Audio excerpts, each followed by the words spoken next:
கிறிஸ்துவுக்குள் அன்பான கர்த்தருடைய பிள்ளைகளை, இன்றைய வேத வசனமும் ஜெபமும் சங்கீதங்களின் புஸ்தகம் 22ஆம் சங்கீதம் 25ஆம் வசனம்.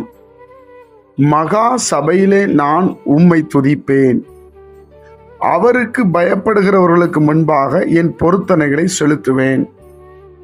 என் அன்பு கர்த்தருடைய பிள்ளைகளே, அற்புதமான ஒரு ஆலோசனை தேவனுடைய பிள்ளைகளே. இன்னைக்கு நிறைய நேரத்தில் நாம் சில ஆசீர்வாதங்கள் தடையா இருப்பதற்கு இது ஒரு காரணமாக இருக்கலாம். பொருத்தனைகளை கர்த்தருக்கு பயப்படுறவங்களுக்கு முன்னாடி தான் செலுத்தணுமா, கர்த்தருக்கு பயப்படாதவங்களும் செலுத்தக்கூடாது. ஏன்னா அவங்களால அதை புரிஞ்சுக்கிட முடியாது.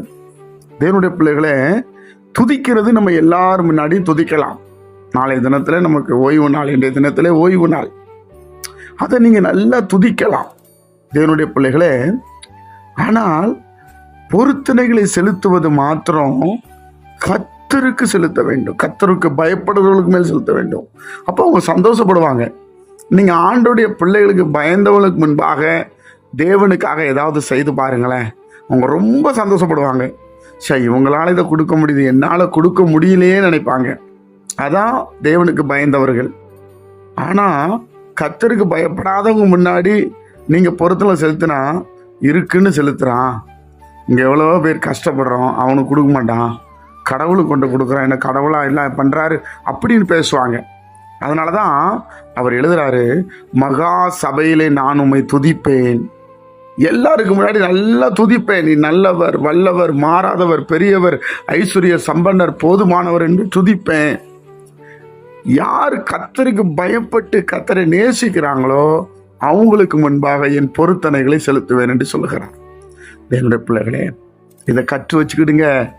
வலதுகை செய்கிறது இடதுகை தெரியக்கூடாது. நீங்கள் யாருக்கிட்டையும் நான் இதை செஞ்சேன்னு சொல்ல வேண்டிய அவசியம் இல்லை. ஏன்னா நம்மளை ஆசீர்வதிக்கிறவர் கர்த்தர்.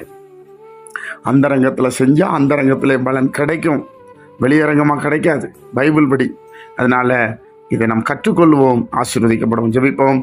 பரிசுத்த பிதாவே, உம்முடைய குமாரன் இயேசுவின் நாமத்தில் நாங்கள் வருகிறோம்ப்பா. மகா சபையில் உம்மை துதிக்க கிருபை செய்யுங்க. பொருத்தனைகளை ஆண்டவரே உமக்கு பயப்படுற பிள்ளைகளுக்கு முன்பாக செலுத்த எங்களுக்கு கிருபை செய்யும். கர்த்தராகிய இயேசு கிறிஸ்துவின் மூலம் ஜெபிக்கிற நல்ல பிதாவே, ஆமென்.